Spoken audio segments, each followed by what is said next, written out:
Hello, hello, it is Brick Squadron, and I have part 2 of modifying the AT-TE Walker.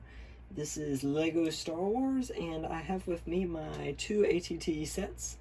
This is the unmodified version with Bob sitting up there, and then this is the modified version that you can hardly tell because I've taken the bits and pieces off on this side to show you what you're going to need at least for the least amount of modification here. Alright, so I'm going to put a link that should be popping up right now about the first part of my review of the AT-TE Walker, and in that I will be explaining all the price bits and clone troopers and everything that comes in the set. And today I'm going to be actually showing you how to modify these walkers so they look a lot better. Alright, so first thing I'm going to do is, you see these stud shooters on the cannon? Those you can take off. You know me, I'm going to take them off. So I just took them off, and in exchange, I added on these pieces right there. So it's just a little, I don't know what these are called, but it's like a little front piece, and then a cheese wedge added onto that in exchange where the stud shooter went. And it looks a lot better from the front if you compare the two, whereas this one's all coming out and the green bits are all weird. They look like eyes, and this thing's like a really long nose. I don't know, it's just weird. So anyway, that's out of the way. If you want to, you can put like a little tile bit there and back here. I did, just adds a little bit more detail. So what I'm going to be getting into is the side panels of these. This is the biggest area that you can modify. And so down here I have the pieces that you're going to need for the front side panel. So those are these right here. You have one of these wedges and a whole pile of tiles. And you can use any color, gray or black plates right there. Those are going to go in the inside. Okay, so I'm going to get into it. And so start with, you're going to take this, well, let me turn it so you can see it better. You're going to take this 1x3 plate off, and that's going to go in the pile for the back section. So you take that off, and then you take this sloped bit, and you add it on right on the edge. And you take this dark gray piece there and add it on that end. This piece goes there. So you're basically just flattening the whole thing out. That comes off. This goes on. It's really not that complicated, and if you want to, you can use different versions, but this is the easiest way that I've found. And that goes there. And we're almost done. And you put one of these 1x4 plates there. And look at that, that's all nicely tiled compared to this super studded weird panel right there. So then the inside, just to make it look so you can't see in the inside, you can put those plates that I was talking about just on that top inside bit. So that really adds a bit more of shading in there, and it makes it look like the armor is thicker on the inside. Okay, so if you can see the difference between that front bit and this front bit, then you're still hanging in there. And I'm going to continue on to the back panel. So this is also really studded and not very clean at all. So I'm just gonna pull this out so you can see the difference as we go back and forth between them.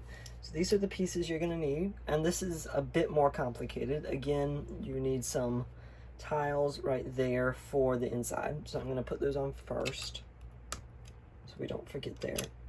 And you really don't need those, I just like to have them there. Okay, so then the same sloped bit goes on the edge. And this does get a bit more complicated. Forgive me if I have to look on the other side of this to remember how it goes. You just add these bits that go sloping up. Yep, I guess I'm already forgetting stuff. Sorry guys. So that bit goes there, and that goes there, and I think that goes at the top there. That goes there. Then you add this 1x3 that you took from this front section right there. And this last 1x4 right there covering that up. So the back looks even better than the front because you're covering up even more studs. And look at the difference between these two.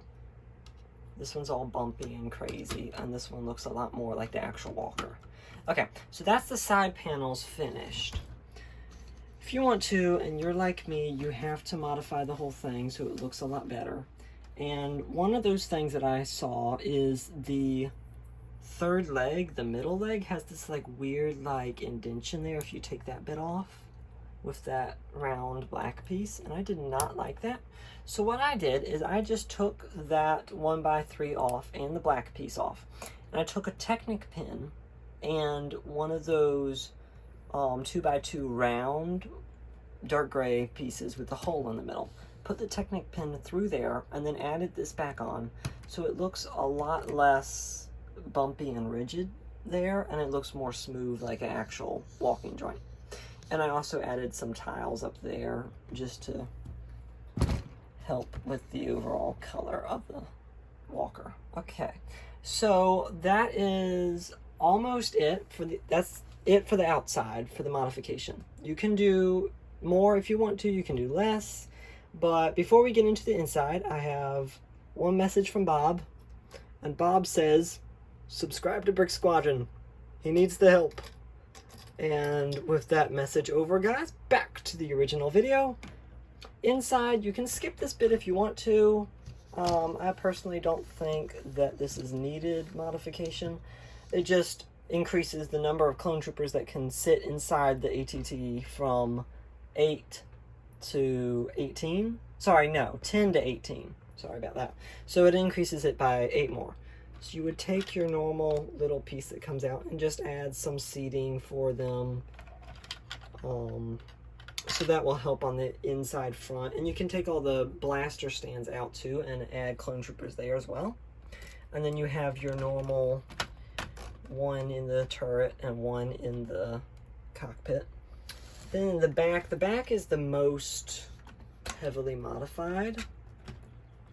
So you open that up, and you have a really big space to fit clone troopers in there. So I basically just overhauled the entire back, and stuff is falling apart here. That's about normal.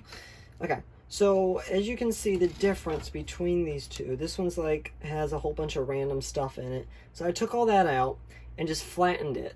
So there's no seat, there's no armrests, there's no random fire extinguishers and cups.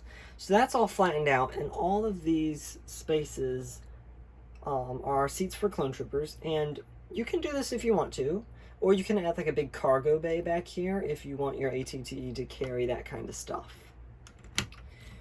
Alright, so if you have enjoyed my video, again, please do as Bob instructed and subscribe. And my next video I will be talking about how to decal clone troopers, because I know there's a lot of videos out and it can be really confusing about who to listen to. So please make sure you watch that. And again, thank you for watching my videos and stopping by my channel. Bye guys.